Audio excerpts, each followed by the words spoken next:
pasti ada selalu mastermind-nya. Saya ingat misalnya waktu itu yang juga menjadi DPO adalah yang bernama Freddy Pratama, lalu ada Dewi Astuti yang juga menjadi DPO. Apakah yang tangkapan yang baru saja dilakukan oleh BNN ini terkait dengan dua orang ini, yaitu Freddy Pratama dan Dewi Astuti? Ya, ada dua nama besar ini memang sudah muncul dalam dunia sindikasi narkoba dan dua-dua menjadi buronan kita. Dan untuk kasus yang terakhir ini, hasil analisa kita dari semua pergerakan yang kita lihat, baik pergerakan kapal, kemudian pergerakan kurirnya, kita bisa pastikan bahwa kurir-kurir ini tiketnya itu dipesan oleh orang yang berhubungan dengan Dewi Astuti. Maka saya bisa memberikan satu kesimpulan bahwa Dewi Astuti memainkan peran penting dalam proses rekrutmen ini. Itu yang pertama. Yang kedua, Dewi Astuti ini dia menjadi seorang mastermind bukan dalam kasus ini aja.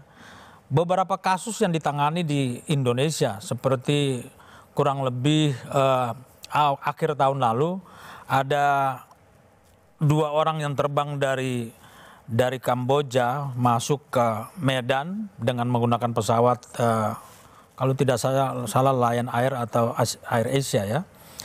Mereka itu adalah rekrutmennya Dewi Astuti dan kita hari ini sedang berhadapan dengan sindikasi besar seluruh dunia bahkan.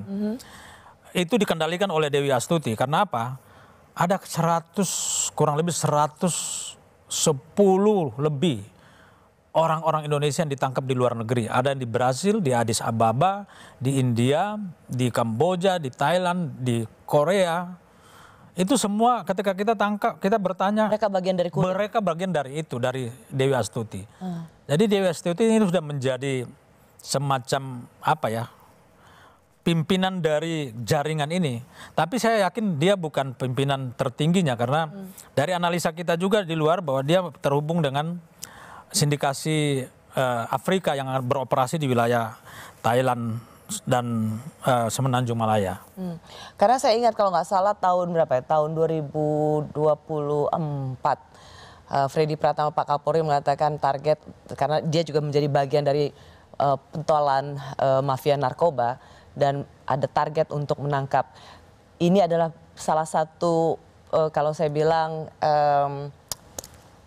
standar atau KPI ketika berhasil menggagalkan penyelundupan masuknya narkoba ke Indonesia dalam jumlah yang besar. Tapi kita juga ingin mendengar bahwa BNN atau aparat kepolisian bisa menangkap gembongnya. Apalagi mereka orang Indonesia. Ada hal yang harus kita pertimbangkan untuk satu keberhasilan operasi kita untuk menemukan dua orang ini. Yang pertama hari ini Freddy Pratama dia beroperasi di wilayah Thailand dan sangat mungkin dia sudah bergeser ke Myanmar ya. Di situ kita ketahui bahwa di Myanmar ini banyak sekali faksi-faksi yang berkuasa di situ. Rezim atau pemerintah yang ada yang legitimate di situ tidak mengontrol semua wilayah. Ada wilayah-wilayah yang juga dikontrol oleh militer-militer dari negara bagian seperti Sun State. Sun State itu punya militer sendiri yang dia berkonflik dengan militer pemerintah yang legitimate di sana. Tapi di dalam Sun State itu sendiri ada wilayah yang disebut Wah State. Itu juga punya milisi sendiri. Dan sangat mungkin Freddy Pratama bersembunyi di situ. Nah dengan situasi seperti ini kita butuh kerjasama yang lebih kuat untuk bisa mencari dia. Tapi perlu dicatat bahwa pemerintah Myanmar pun tidak mampu untuk masuk ke situ, apalagi kita. Jadi kita butuh mungkin harus analisa bagaimana dia menunggu dia keluar, baru kita bisa tangkap mungkin di Thailand atau di Kamboja dan lain-lain. Kalau untuk Dewi Astuti, kami terakhir mendeteksi dia ada di wilayah Thailand atau Kamboja. Dan kami sudah bekerja sama dengan BIN Saya juga sudah beraudiensi beberapa bulan lalu dengan BIN untuk kami meminjam tangan teman-teman kita yang di BIN yang ada di luar. Mereka punya BINLU ya yang bisa kita gerakan untuk kita manfaatkan untuk membantu kita mengejar mereka. Dan seberapa berbahayanya mereka, Pak Martinus? Atau ada yang lebih berbahaya? Mereka punya atasan lagi yang lebih berbahaya?